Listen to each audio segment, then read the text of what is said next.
down the hammer and pick up the pencil. You're about to listen to the Savvy Radio Show. Learn from real-life real estate investors, experience revealed with the Savvy Landlord as All your right, host. ladies and gentlemen, you tuned into the Savvy Radio Show.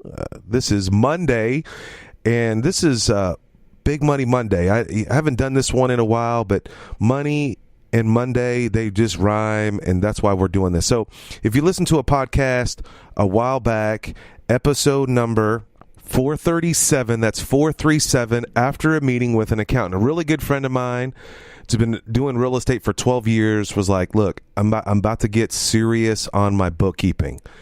And he just confessed earlier he would just contact an accountant, say, hey, I got my taxes, can you do it? Drops them off and comes back and picks them up. And then we've just been hanging out, and we've been grinding it out. And you know, we've determined through not being on top of this, you can't grow. If you don't know where your numbers are, or you don't know how to have a conversation with an accountant, you could be getting false information. And so for fun, I sent him on a ghost chase or a chase, go interview 5 accountants. I couldn't believe he decided to do it. He called 5 accountants or 4, met with 3 over the phone. Even saw accountant driving, took a picture of the back of their truck and interviewed that accountant. First of all, I'm just hyped up that my man just was like, look, I'm going to be the very best real estate investor that God blessed him to be. At all balls out, this dude did it. So I'm looking at his financials. I'm looking at where he's at. He's like, I want to grow. I want to go to the next level. But I have this conviction. This is him speaking. I got to get my house in order. And I was like, man, after he said that, I was like, I got to get my house in order. How do I have all these things together? So you got to listen to episode 437, and I kind of give the premise of after his first meeting with an accountant.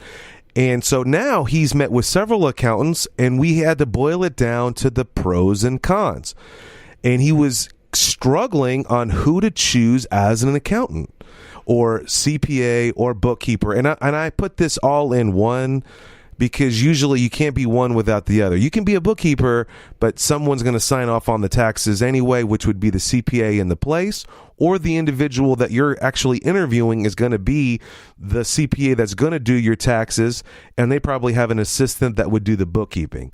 So this is real broad strokes. This is bookkeeping, CPA, as one collective. You can be as an individual or an organization or a firm, I would say. So it was interesting when I was drilling him, like, you know, I can't imagine being my friend and I just get in your face and I just start asking you the most crazy questions. And I you know, I was just drilling him. So he was struggling and I was like, man, let's figure this out.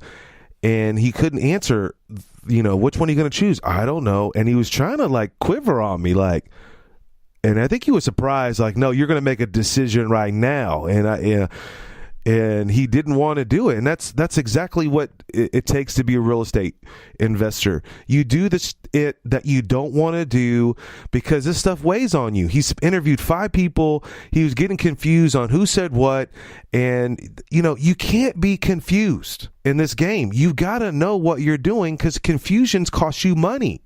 And the money that you lose, it doesn't do any good. So you might as well be the very best. So I was just start drilling him. So how much was the cost? He's like, one company, and I'm just going to call them companies. Well, one was a company was $500 to do his $500 to $600 to do his taxes, and $150 a month to do the bookkeeping. The individual that he narrowed it down to 2, the other individual was about $300 to do his taxes. This is just a one guy, does a couple of flips, maybe once a month, maybe 6 flips a year. I'm not really sure how many flips he does. And then his bookkeeping was $120, but that guy was like kind of sketchy on the bookkeeping. He said, that guy mentioned the word experiment.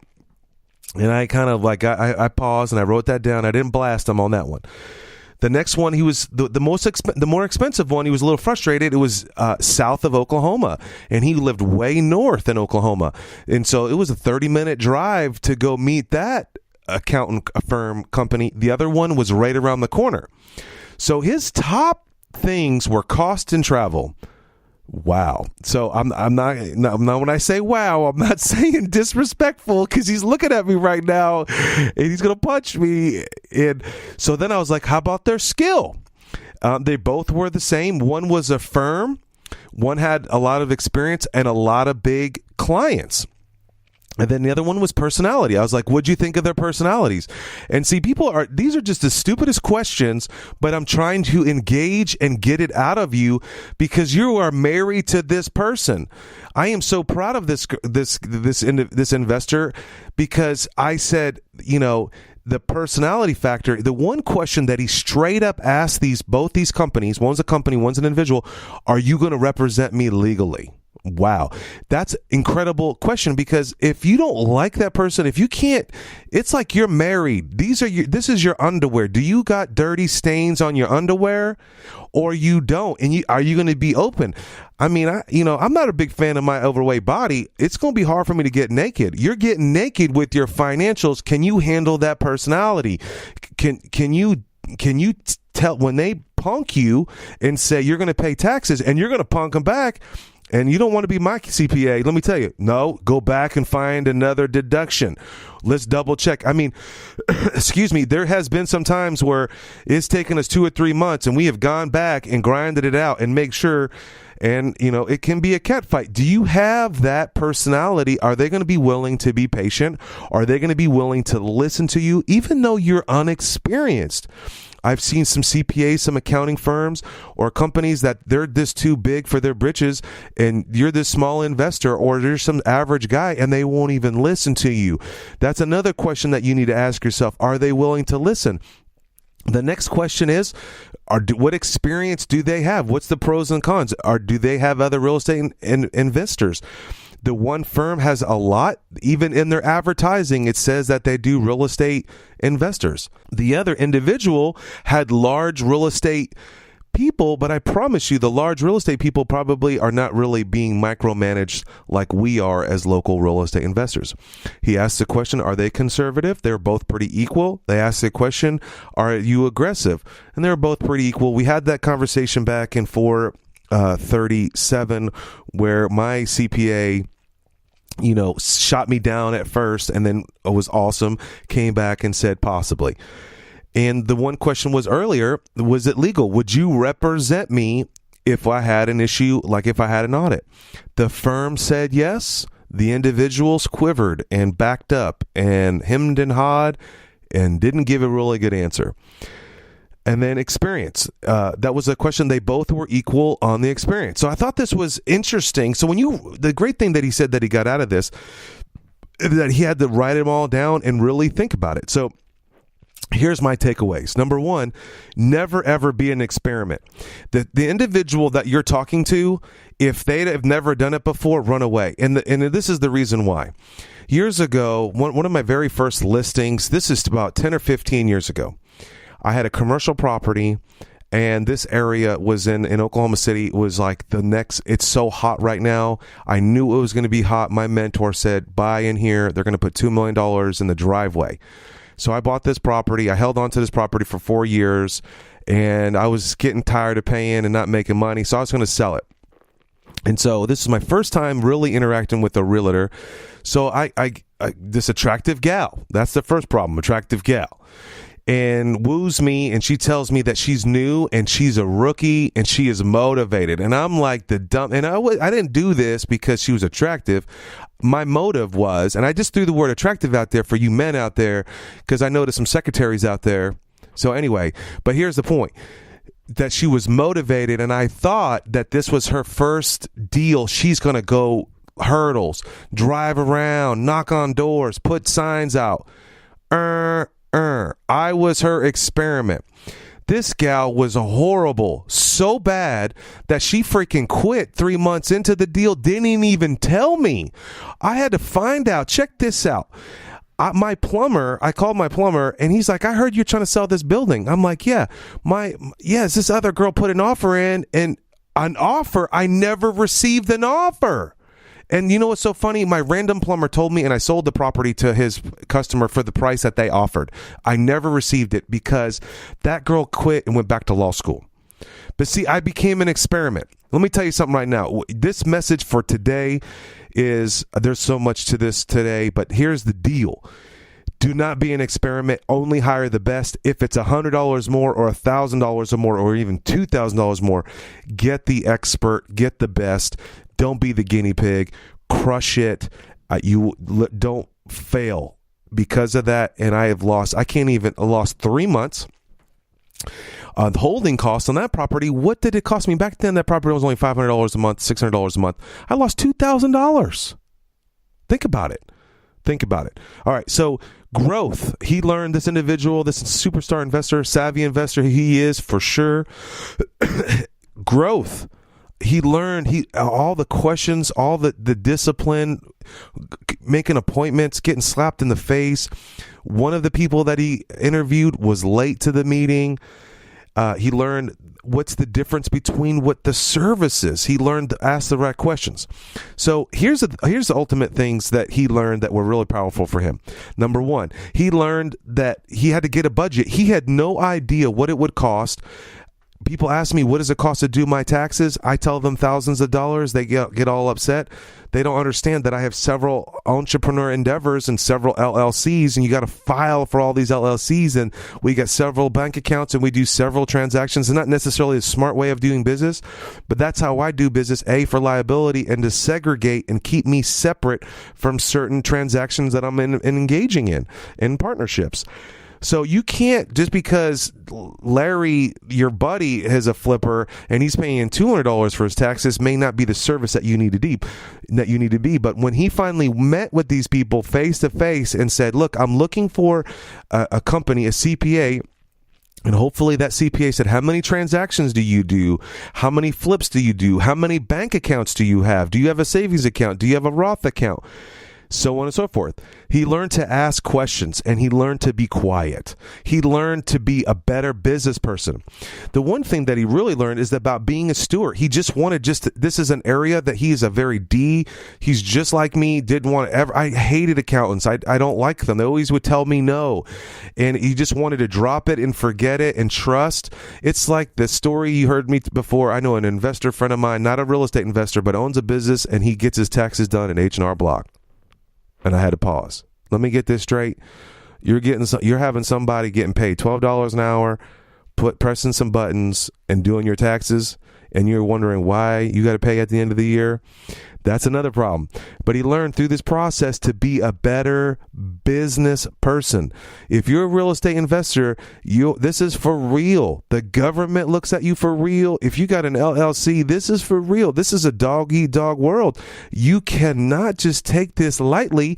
You want to be a multimillionaire, you got to run this deal like a multi-million-dollar business. Do you think we're just casual with this deal? No, there's time, and you got to put the time in, and you got to put the time in on the things that you don't want to do. The one thing that he said that just blew my mind, he's like, through this process, I realized I needed to be a steward of the funds that I have. And there's some folks out there, you need to be a steward of the things that you receive. And, someone punked me yesterday so hard, and I don't know if he listens to my podcast, but he's like, you should never complain on when God has given you something. Like, if God gave you that big giant building that you're struggling with, you shouldn't be complaining. If you lucky you can walk, you shouldn't be complaining. You're complaining that you walked up some steps and you're out of breath. You shouldn't be complaining. You lucky you're allowed to take another breath.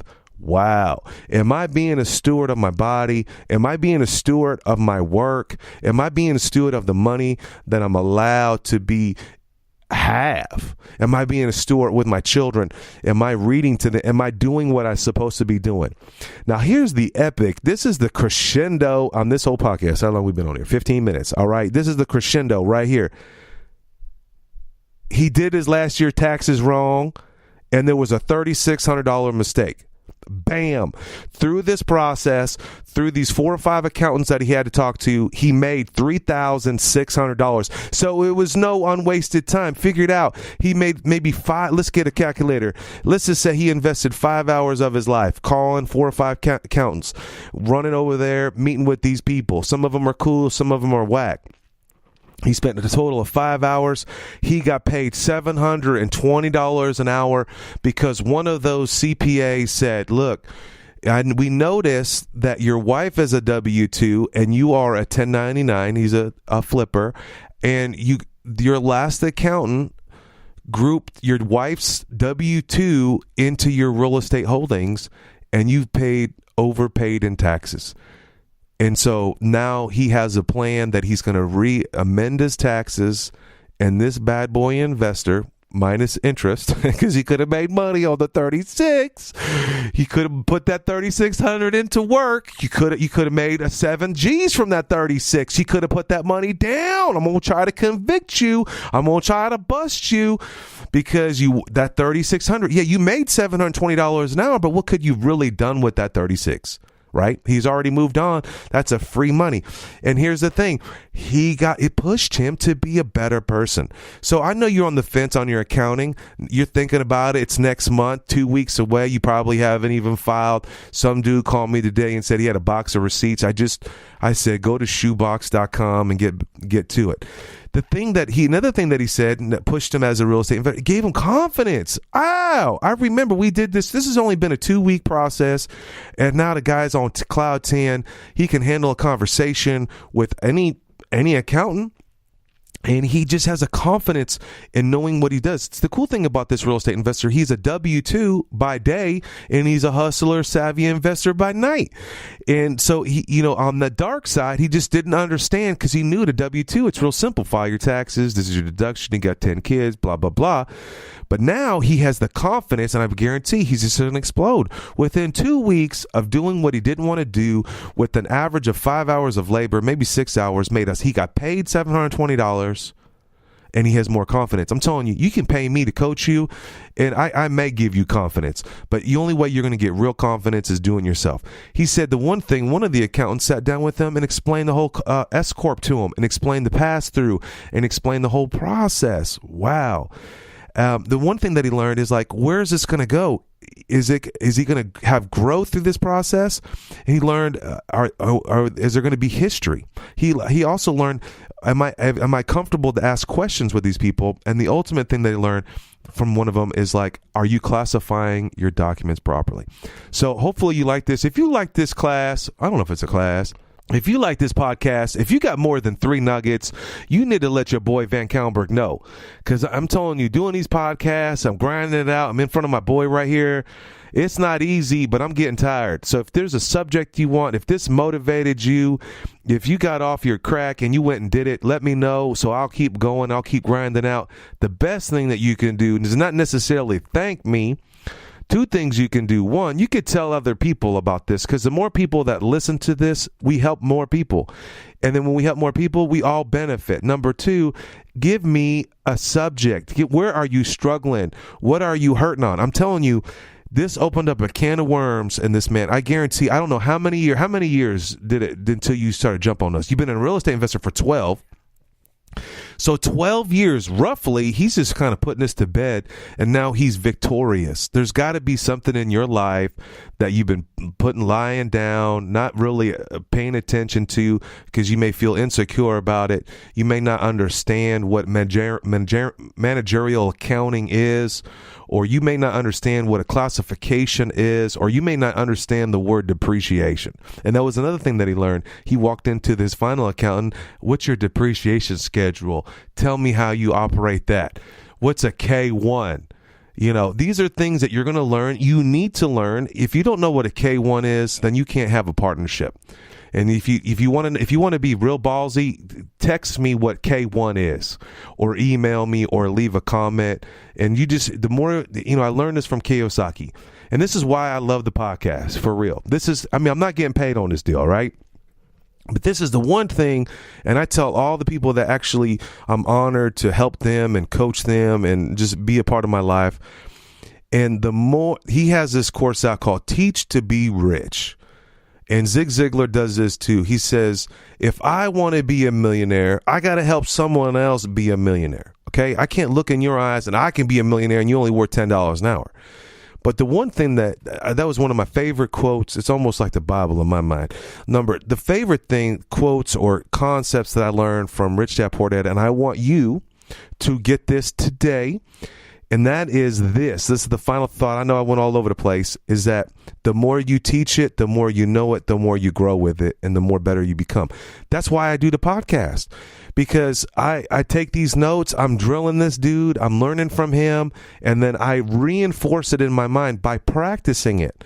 You know, we go to school, we get fed, and then we retain about 1% of it, and then we leave and we try to apply it. If I teach you how to do this, and then I am reinforcing what I've learned, and I'm going to grow.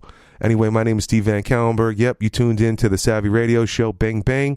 Big things are coming up for Oklahoma City Investor Weekend, April 20th. It's going to be epic. I'm telling you, if you've been listening to the podcast, you got to meet my boy Bob Dressman. But let me say something now. what year were we? 18? 2019. Maybe in 6 months, SavvyInvestors.com is going to be just crushing it. And we're going to release this platform to give you the knowledge and bless you and help you become who you need to be as a savvy investor.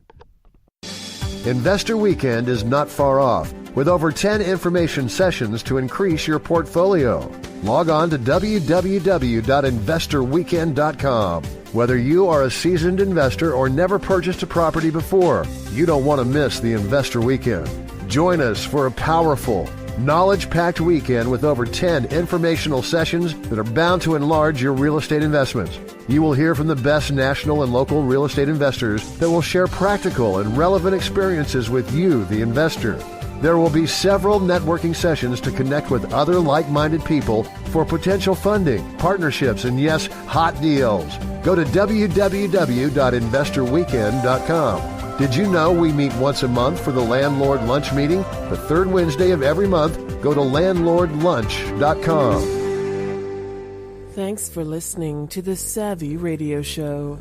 Glide online and listen to our other motivating episodes at SavvyRadioshow.com. Connect on Twitter at LandlordBook and always be buying assets.